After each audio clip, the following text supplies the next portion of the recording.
Let's bring in Ed O'Keefe. He is a CBS News political contributor, and he's also a reporter for the Washington Post. All right, Ed, lots to talk about. Of course, North Korea and the threat that it brings bound to be a top issue at the G20 summit. What are you expecting to hear from President Trump as he addresses this issue with other world leaders? Well, it'll be interesting to see, Anne-Marie, if he verbalizes what he's been tweeting, and that is the disappointment with China, the request that they perhaps put more pressure on North Korea.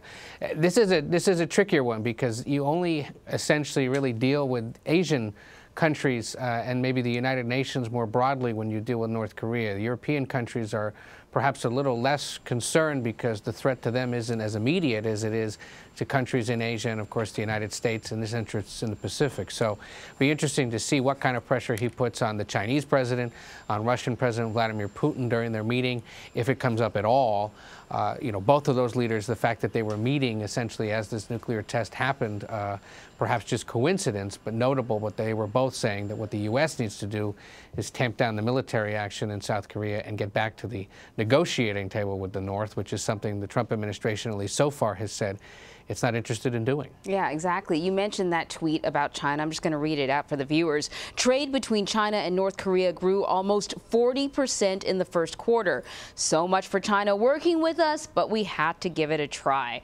I'm wondering how you sort of characterize that message. It's not exactly putting China on guard or heavily critical. Who do you think the audience is, and what do you make of it? Well, clearly the audience is China. I mean, everyone in the world now watches that Twitter feed for tea leaves of what exactly the president is thinking. Remember, he hasn't ruled out the U.S. going it alone when it comes to confronting North Korea. But in the past, of course, administrations have worked with China, with South Korea, with Russia, with other countries to talk to North Korea, or at least deal with North Korea and the threat it faces. So what he may be implying there is that the U.S. is getting ready to do more of this on its own or with South Korea.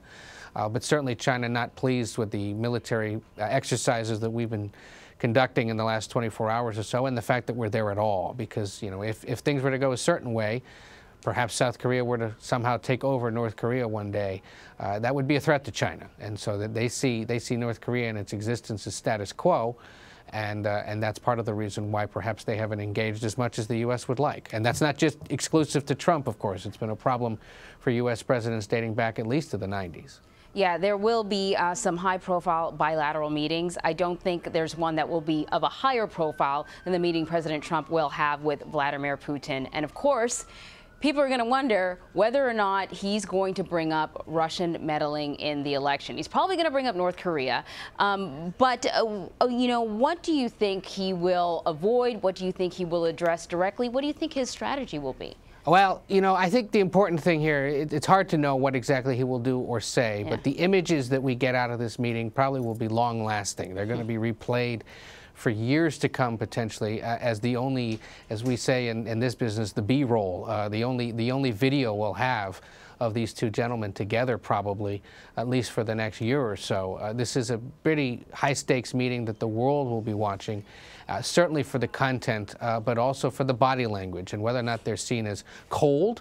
That was an issue, of course, every time President Obama met with Vladimir Putin, or whether there's some sense of collegiality and familiarity. Remember, both of these men have rejected the idea that they know each other or that they have any kind of a relationship. The body language can certainly give that away.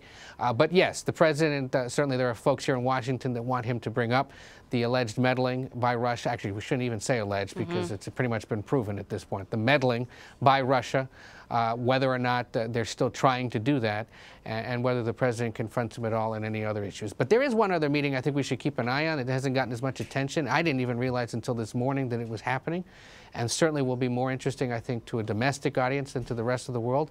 Trump is scheduled to have his first meeting yet with Enrique Peña Nieto, the president of Mexico. Remember, the Mexican president was supposed to visit Washington in January and canceled that meeting after what the president was saying about the wall. Yeah. They're supposed to meet face-to-face in Germany.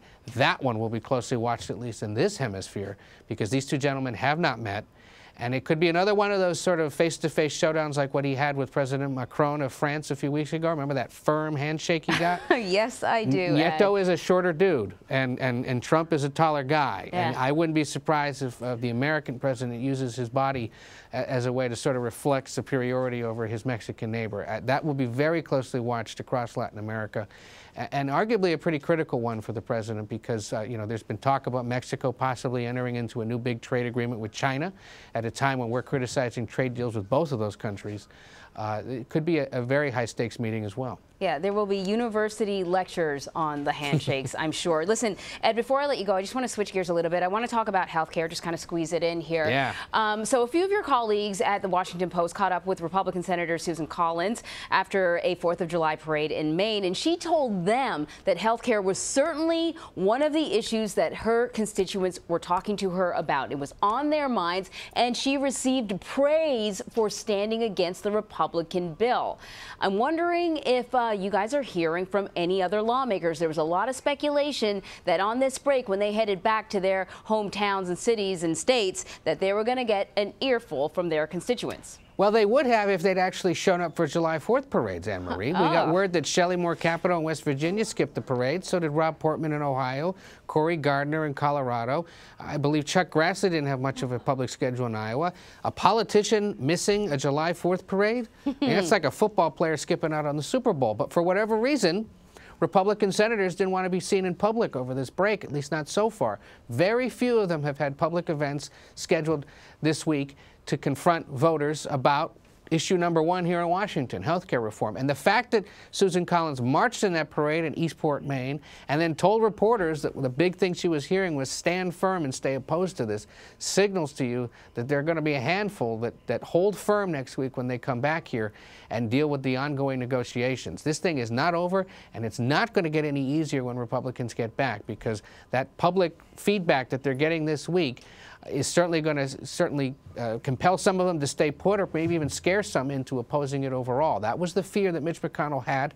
That's the reason they wanted to get this done before the break, because they knew there would be political pressure applied this week on the airwaves, at parades, at town hall meetings, if they're even being held. It is notable that a lot of these Republican senators are staying in the shadows, if you will, to avoid the public, because they know the kind of response they could get. Right, and they are up against a clock again, because in just a few weeks they will be going on a 5-week summer break, so they got to get something done.